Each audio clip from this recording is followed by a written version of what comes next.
Thank you. Good morning, esteemed colleagues. In accordance with the decision of the government on establishing the regime of the emergency situation in Donetsk Oblast, the State Commission on Technogenic Environmental Security is working. According to the headquarters, as of today, on the most important objects of infrastructure of the region, the mobile groups are formed, which include the services of heat, water, gas, and electricity supply, and also construction organizations, which will be reacting to the emergency situations. Also, in relation with intensive warfare near Avdiivka and Debaltseve, conducting emergency restoration operations is impossible. We are permanently monitoring the situation as to the possibility of conducting such works.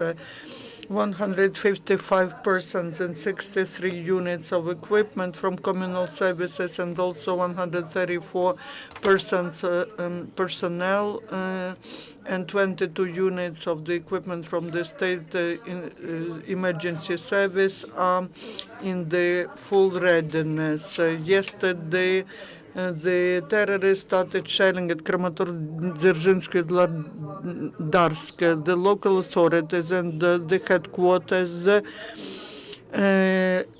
started liquidating the after effects of the shelling.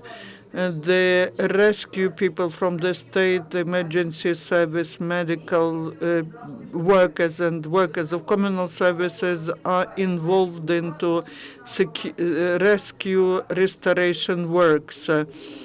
The preventive measures are introduced for civil population, which include the following. The city was split into sectors, and the person responsible for security was appointed for each sector.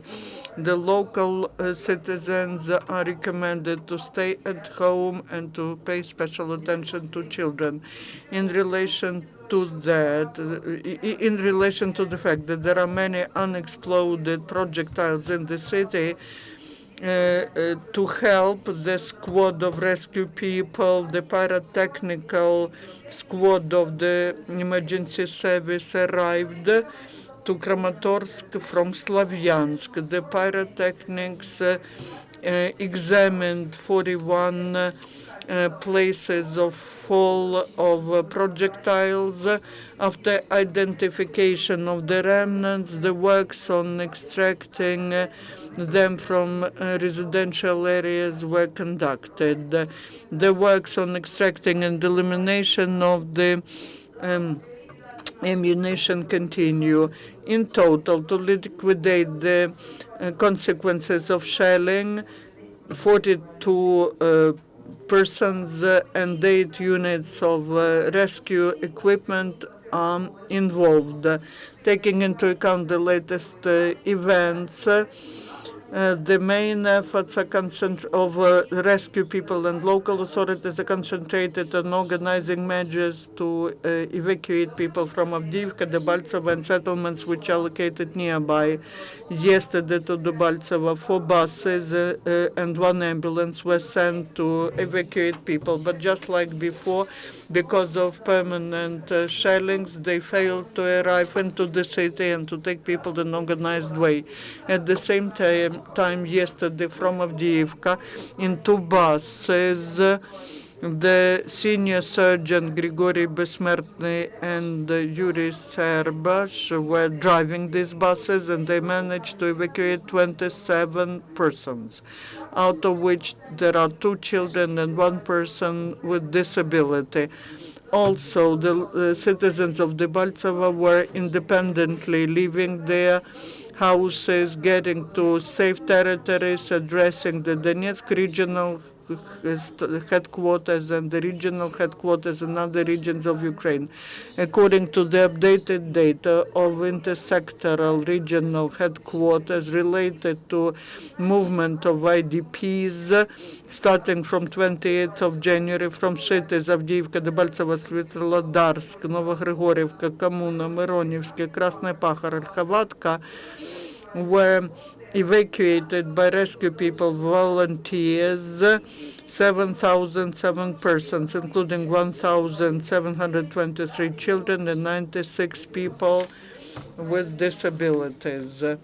We would like to remind again that at railway stations in the cities of Slavyansk and Konstantinovka, the State Service on Emergency Situation from the 1st of February deployed additional transit points of meeting where people can get necessary assistance, and those who are willing to leave to other regions are free of charge, given the tickets to travel to any place of Ukraine. Also, people are provided housing for temporary living.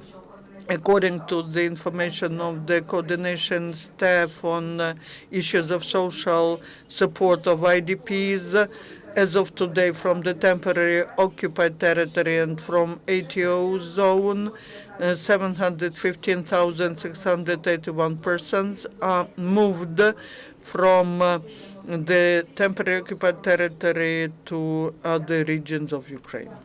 Thank you. Do you have any questions, colleagues? Any clarifications? No? Then thank you, Natalia, again. See you tomorrow. At 10 o'clock tomorrow, we'll have updated information on the activity of the State Service on Emergency Situation. Our next briefing is at 12 o'clock. There will be representatives